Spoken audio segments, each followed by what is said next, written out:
મારું નામ રક્ષિત ખાચરિયા છે. રક્ષિતભાઈ, તમે મોવિયા જે ફ્રેન્ચાઇઝી છે એમાં કરવો અનુભવ થયો છે, સમગ્ર ઘટના શું છે? સમગ્ર ઘટનામાં તો એવું હતું કે મારી ઘરે મહેમાન આવ્યા હતા, એટલે હું અહીંયા મોવિયામાં કેન્ડી લેવા માટે આવેલો.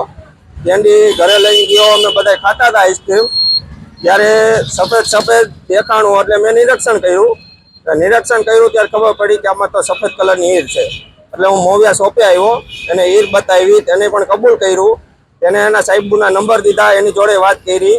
એને એમ કીધું કે આમાં એવું ક્યારેક એવું બની જતું હોય, પણ એ તો હવે અમે ખાધી, અમારા પેટમાં ગઈ હોય, કોને ખબર છે. અમારા સ્વાસ્થ્યને તો હાનિકારક થયું ને. તમારી માંગ શું?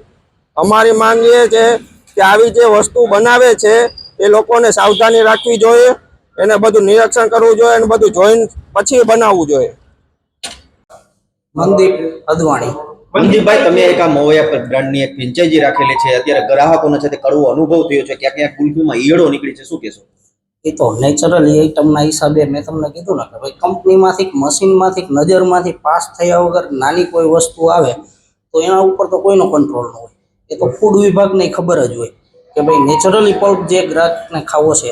આપણે તો બરફની અંદર હમણાં એસેન્સ નાખીને ખાંડ નાખીને દઈ દઈએ તો ગ્રાહકને નેચરલી નથી મળતું, અને નેચરલી મળે તો નેચરલીમાં આવે.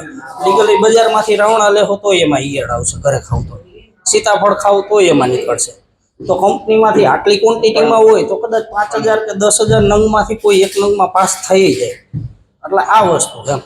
પ્લસ અત્યારે ઉનાળાની સિઝન છે, લોકો અહીંયા કુલ્ફી ખાવા આવતા હોય છે કે બ્રાન્ડ કુલ્ફી ખાઈએ? ના 100%. તો પણ અત્યારે જે બાળકો હોય, નાના બાળકો હોય, જો ઈયળવાળી કુલ્ફી થાય એને નુકસાન થાય તો જવાબદાર કોણ છે? હા, એ તો બરોબર છે, એનું ધ્યાન રાખવું જ જોઈએ, કંપનીને રાખવું જોઈએ. અમે સ્વીકારીએ છીએ, ધ્યાન રાખીએ છીએ, અને અમે બને એટલી ટ્રાય કરી 110% કે આપણે ના જ આવવું જોઈએ કોઈ પણ ગ્રાહકને.